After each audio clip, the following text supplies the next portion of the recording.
आज के इस वीडियो क्लास में हम क्लास 12 का मैथ पढ़ेंगे, जिसमें यूनिट 4 सारणिक यानी डिटर्मिनेंट चल रहे हैं विविध में। आज इसका लास्ट क्लास है। इसके बाद कल से हम कैलकुलस का शुरुआत करेंगे, जो कि बहुत एक इम्पोर्टेंट चैप्टर है। आज इसमें हमारा क्वेश्चन नंबर 17 तक कंप्लीट कर चुके थे। इसमें दो हिसाब और बचा है, क्वेश्चन नंबर 18 और क्वेश्चन नंबर 19। तो इसमें 18 पढ़ते हैं। 18 जो है ऑब्जेक्टिव है, 19 भी हमारा क्या है ऑब्जेक्टिव। तो 18 में कहता है कि यदि x y z शून्येतर वास्तविक संख्या है, मतलब कह रहा है x y z का जो मान है शून्येतर यानी शून्य के अलावा कोई, शून्येतर मैंने शून्य नहीं है, शून्येतर वास्तविक संख्या कोई रियल नंबर, कोई भी संख्या यानी शून्य को छोड़कर कोई भी x y z का मान हो सकता है। तो अब इतना का व्युत्क्रम क्या होगा, यानी a का व्युत्क्रम पूछ रहा है। तो a का व्युत्क्रम का मतलब क्या होगा, a इनवर्स पूछ रहा है। तो a इनवर्स बराबर हम आपको क्या बताए थे कि a इनवर्स बराबर होता है 1/a का डिटर्मिनेंट एडजॉइंट a, ये होता है। तो सबसे पहले एडजॉइंट निकालेंगे। एडजॉइंट निकालने के लिए आप जान रहे हैं कि एडजॉइंट का मतलब होता है शाखंडज, और शाखंडज निकालने के लिए आपको शाखंड निकालना होगा, और शाखंड निकालने के लिए आपको उपसारणिक निकालना होगा। तो हम चलते हैं, उसके बाद ऑप्शन आएगा। तो हमारा a बराबर मान जो है x 0 0 0 बाई 0 0 0 z, ये। तो सबसे पहले इसको किसी का विस्तार कर देते हैं। R1 के अनुदिश विस्तार करने पर, क्योंकि हमको व्युत्क्रम निकालना है, तो R1 के अनुदिश विस्तार करने पर, तो R1 हमारा ये हुआ। तो इसमें x बाहर हो गया, बाकी जो बचे अवयव क्या बचे, ये 4 को बच गए। तो ये by Guna Z, by Z 0 गुना 0 0। अब क्या है, यहाँ प्लस यहाँ माइनस होता है, यहाँ प्लस होता है, तो फिर 0 है, 0 बाहर हो गया। तो 0 गुना कुछ भी 0, फिर भी 0 गुना कुछ भी 0, यानी हमारा जो मान बच गया a बराबर x y z। तो ये तो अभी हमारा a का डिटर्मिनेंट अर्थात निकल गया। R1 के अनुदिश विस्तार कर लिया, किसी के अनुदिश विस्तार करके a का मान निकाल ली।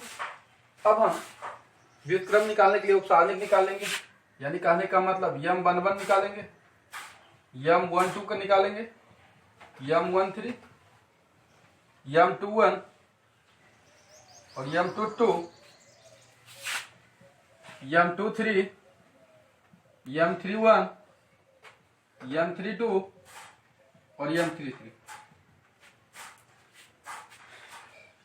तो सबसे पहले m11 का मतलब होता है पहला पंक्ति और पहला स्तंभ। ये हुए हमारे पहला पंक्ति और पहला स्तंभ। तो इसमें बचे 4 अवयव क्या है ये, तो बाई जेड 0, यानी यहां हो जाएगा बाई जेड माइनस 0। फिर दूसरा क्या, दूसरा अवयव हमारा 0 है, तो इसके सामने नहीं लिखना, तो ये नहीं लिखेंगे तो 0 गुना जेड 0 और 0 गुना 0, यानी 0 माइनस 0 ही हो जाएगा यहाँ। फिर m13 है, ये हो जाएगा, फिर भी 0 गुना 0 0 और 0 गुना बाई, यहां भी 0 ही होगा। अब आते हैं दूसरा पंक्ति और पहला स्तंभ में। ये देखिए दूसरा पंक्ति हो गया और ये पहला स्तंभ। ये जो अवयव कहलाए 0, ये दूसरा पंक्ति हो गया और पहला स्तंभ, बच गया ये 4 को। तो 0 गुना जेड 0 और 0 गुना 0, ये 0 हो गया। अब 2 हो गया, यानी ये बीच वाले अवयव, तो बच गया x 0 0 z, यानी x गुना z x z और 0 गुना 0 0, यानी यहाँ हो जाएगा x z माइनस 0।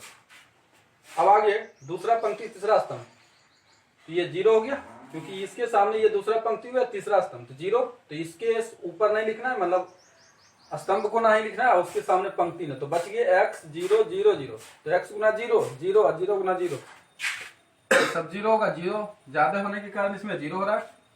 अब 3 1 में आते हैं, यानी तीसरा पंक्ति में आते हैं।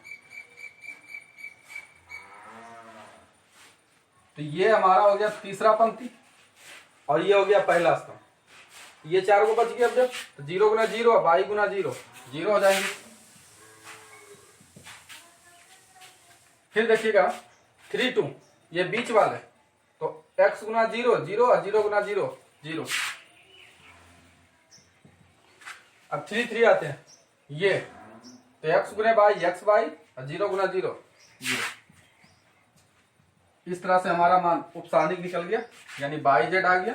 यहाँ 0 0 0 एक्स जेड 0 0 0 एक्स बाई। अब निकालना है हमको शाखंड। तो A11 A12 A13 A21 A22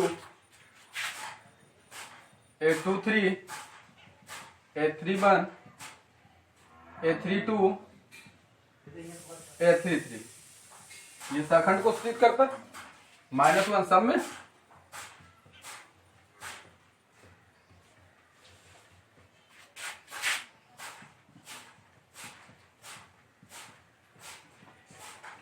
तीन दो 5 3 1 4 3 2 5 3 3 6 हो गए। ये जोड़ के लिख दिया जाता है 1 1 2 1 2 3 3 1 4 2 1 3 2 2 4। गुना में क्या होगा यहाँ बाई जेड, इसमें गुना में 0, इसमें गुना में 0, इसके गुना में 0, इसके गुना में भी एक्स जेड, इसके गुना में 0, इसके गुना में 0, इसके गुना में 0 और इसके गुना में एक्स वाई। तो यहाँ हमारा एक इंडिकेट होता है, तो 1 गुना बाई जेड ही रह जाएंगे। ये 0 0 गुना कुछ भी 0 एक्स जेड ही रह जाएंगे, 0 0 0 और ये एक्स वाई। तो इस तरह से हमारा उपसारणिक और शाखंड निकल गया। देखिए हमारा शाखंड निकल गया। अब हम लिखते हैं शाखंड। शाखंड हमारा क्या हो गया, यहाँ कितने मान निकले थे बाई जेड 0 0 0, फिर एक्स जेड 0 0, ये 0 एक्स जेड 0 एक्स जेड 0 0 0 और एक्स वाई। ये हमारा शाखंड निकल गया। अब हमको निकालना क्या है, व्युत्क्रम बोल रहा है, तो व्युत्क्रम यानी शाखंड पहले निकालना होगा। एडजॉइंट है यानी शाखंड के परिवर्त, इसको इस तरह से ट्रांसपोज कर दीजिए, पंक्ति को स्तंभ बना दीजिए। By Z 0 0 0 X Z 0 0 0 X Y, यही रह जाएगा।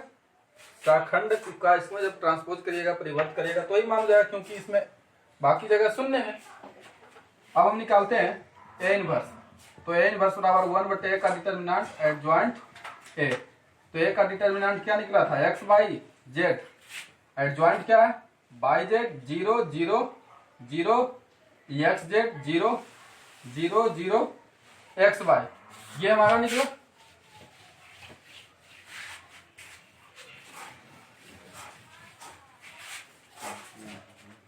अब देखिएगा तो ए इनवर्स बराबर हो जाएगा, अब एक्स वाई जेड ये भागा में, अब इसको हम अंदर करते हैं तो यहां हो जाएगा। देखिए जब भागम करिएगा तो सब में होगा, तो एक्स बाई जेड को यहाँ जब भागम करते तो बाई जेड कट जाएगा, तो यहाँ क्या बचेगा 1 बाई एक्स। यहाँ तो 0 ही बचेगा, क्योंकि 0 किसी से भागा दीजिए तो 0 ही रह जाएंगे। फिर यहाँ भी 0 बचेगा, यहाँ एक्स जेड कटेगा तो क्या बचेगा 1 बाई से बाई बच जाएगा। तो उसी प्रकार से यहाँ क्या बचेगा 1/जेड, क्योंकि यहाँ एक्स बाई कटेगा तो जेड बचेगा सिर्फ लास्ट लाइन। अब देखिए ये ऑप्शन के अनुसार क्वेश्चन हो गया। अगर ऑप्शन इस तरह से दे रहा है तो आप आंसर खोज सकते हैं, लेकिन इस रूप में ऑप्शन नहीं है, कहीं भी इस रूप में ऑप्शन नहीं है। इन्वर्स करके ऑप्शन है। देखिए ऊपर प्लस है, ऊपर जाएगा तो माइनस, इसमें भी प्लस है, ऊपर जाएगा तो माइनस, इससे कुछ नहीं, पावर 1। ये भी प्लस है, ऊपर जाएगा तो माइनस।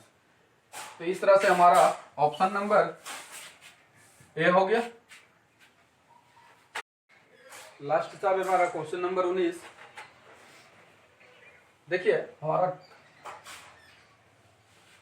आईएससी एग्जाम में हम जानते हैं कि 50 अगर 100 मार्क का एग्जाम होता है तो 50 ऑब्जेक्टिव रहता है और 50 सब्जेक्टिव रहता है।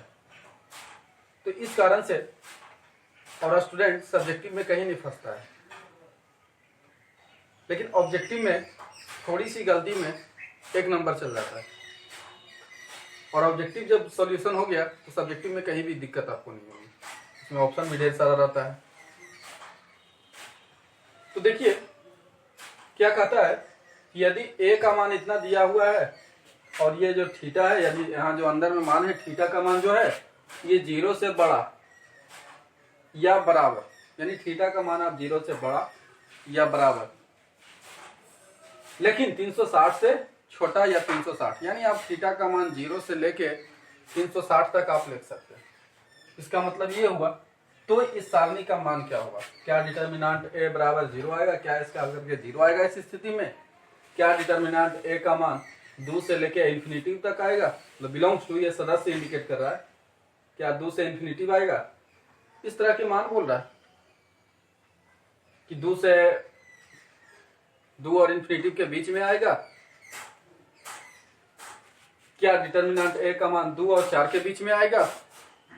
क्योंकि ये और ये दोनों में अंतर है, ये इंडिकेट करता है क्लोज इंटरवल।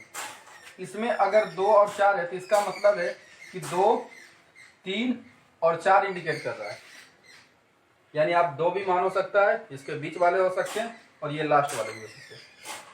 इसको बोलते हैं क्लोज इंटरवल, यानी बंद अंतराल। लेकिन ये हमारा है ओपन इंटरवल, यानी खुला अंतराल। अगर इसके अंतर्गत 2 और 4 है तो इसका मतलब सिर्फ हमें बीच वाला अवयव लेना है, यानी 2 और 4 के बीच में जो अवयव आएंगे वो, जो मान आएंगे वो, तो ये हमारा कहलाता है ओपन इंटरवल, खुला अंतराल, और ये कहलाता है क्लोज इंटरवल, यानी बंद अंतराल। इसलिए यहां देख रहे हैं एक ही मान नहीं है बल्कि डिफरेंट है। चलिए देखते हैं। तो आइए किसी सारणी को विस्तार कर दीजिए। R1 के अनुदिश विस्तार करने पर, विस्तार कर देते हैं, बस मान निकालना है तो विस्तार कर देते हैं, माइनस प्लस माइनस प्लस, एक बाहर। अब देखिए एक बाहर हुआ तो एक के नीचे ना लिखना, एक के पंक्ति ना लिखना, तो 1 गुना 1 1, साइन थीटा गुना साइन, यहाँ माइनस हो जाएगा, minus minus plus sine square, ठीक है। अब यहाँ माइनस साइन थीटा बाहर होगा तो ये पंक्ति खत्म, तो माइनस साइन थीटा गुना 1 माइनस साइन थीटा, फिर बीच में माइनस, अब माइनस 1 गुना माइनस साइन थीटा, यानी minus minus plus sine theta हो जाएगा, फिर प्लस 1 बाहर। तो अब इधर इस रूप में बचेगा साइन गुना साइन, साइन स्क्वायर थीटा, क्योंकि यहाँ माइनस माइनस प्लस हो गया, अब माइनस 1 गुना 1 माइनस माइनस प्लस, ये बच गया, यानी हमारा 1 प्लस साइन स्क्वायर थीटा ही बचा। ये तो 0 हो गया, 0 गुना कुछ भी, ये तो 0 खत्म, फिर यहाँ बच गया 1 प्लस साइन स्क्वायर थीटा। तो 1 का 1 2, 1 sine 1 sine 2 sine square theta, 2 common, तो 1 प्लस साइन स्क्वायर थीटा। अब देखना है, चूंकि दिया हुआ है कि थीटा का मान इस बीच में लेते हैं, तो कहता है कि जब थीटा का मान 0 हो या 180 हो या 360 हो, पहले ये थीटा का मान 0, 180 या 360 में साइन थीटा का मान क्या होता है? 0। अब इस पर डिपेंड कर रहा है, ये जो टोटल वैल्यू आएगा ये हमारा इस पर डिपेंड कर रहा है, थीटा पर। तो पहले हम लिए कि साइन थीटा 0 होता है 3 स्थिति में, इसका मान 3 स्थिति में 0 होता है। एक साइन 0 में, क्योंकि यहाँ हमारा मान भी बोल रहा है 0 से 360 तक लेना है अधिकतम, बीच में आप ले सकते हैं, तो हमने 0 में और 360 में साइन का मान 0 होता है, और फिर 180 में।